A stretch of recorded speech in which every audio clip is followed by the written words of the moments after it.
Hello, I'm David Pontich, Vice President of Education for the Egypt Education Platform. I'm accompanied by Catherine Spencer, Head of School at GIMS International School, Cairo, and Riham Helmy, the IB Coordinator. A key aspect and one of the favorite things about my job involves quality assurance. But in addition to working with the senior leadership teams across our platform and ensuring we have checks and balances, we also have an extensive external authorization process, which involves working with a lot of schools. Can you please tell us about the accreditation journey at GIMS International School, Cairo? Absolutely, Dave. We are a baby school. As you know, we opened our doors in September of 2022.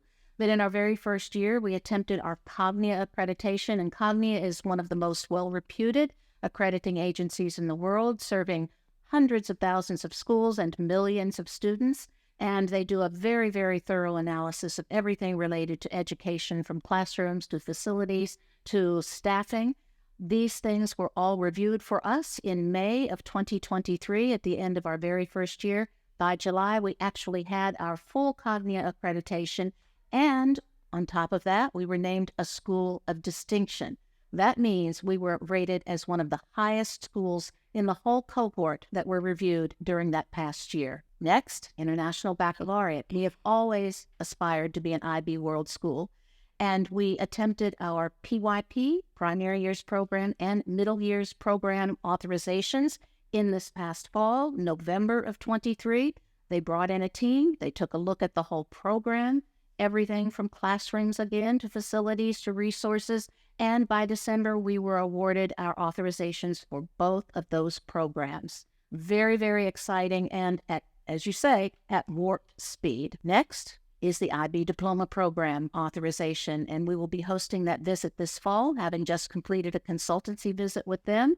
And this we plan to introduce to our grade 11 cohort of students when we have that class matriculating beginning in 2025. First, I would like to add that our school was the first school to be granted the status of candidacy before even opening our doors, which was a great honor, of course. After which we went through a year of consultancy where we had thorough follow-up by the consultants to make sure that we have the right documents, that we've done the correct training for our teachers, making sure that everything has been done properly.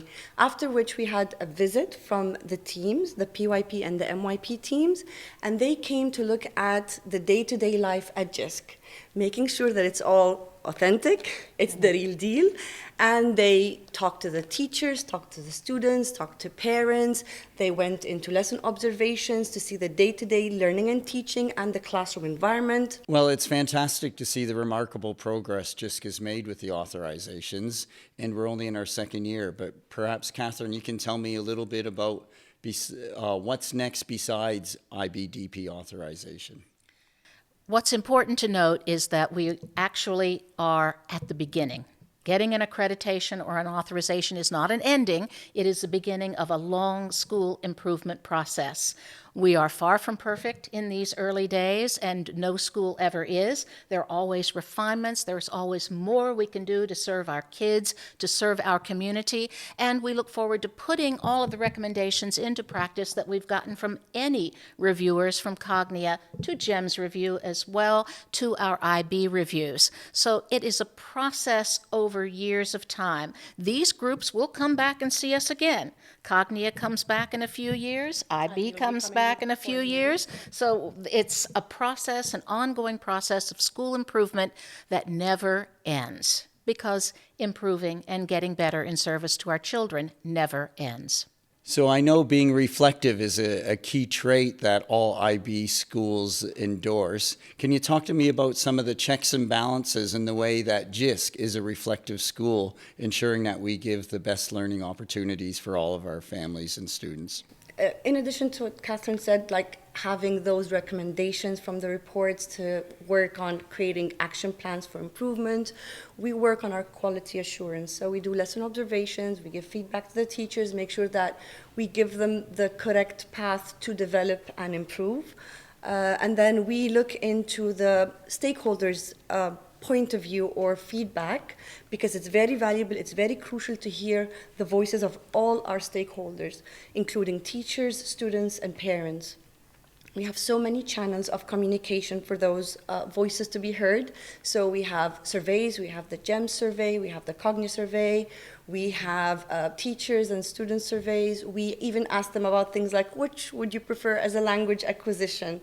Very simple things on top of the normal constructive feedback that we ask parents to give us during those surveys. We also have our PRE who listens to their feedback and concerns and suggestions. We have our school council where our students have a voice, tell us exactly their suggestions, what they would like to see in the school, and we consider all of this very valuable here at GISC. I think it's important to note that we don't just roll these things out when the reviewers show up. This is a part of the way we do business every single day. Multiple surveys, multiple opportunities to hear student and parent and teacher voice, multiple opportunities to improve on every level, because we are aiming to be one of the very best schools in the world, not just Egypt.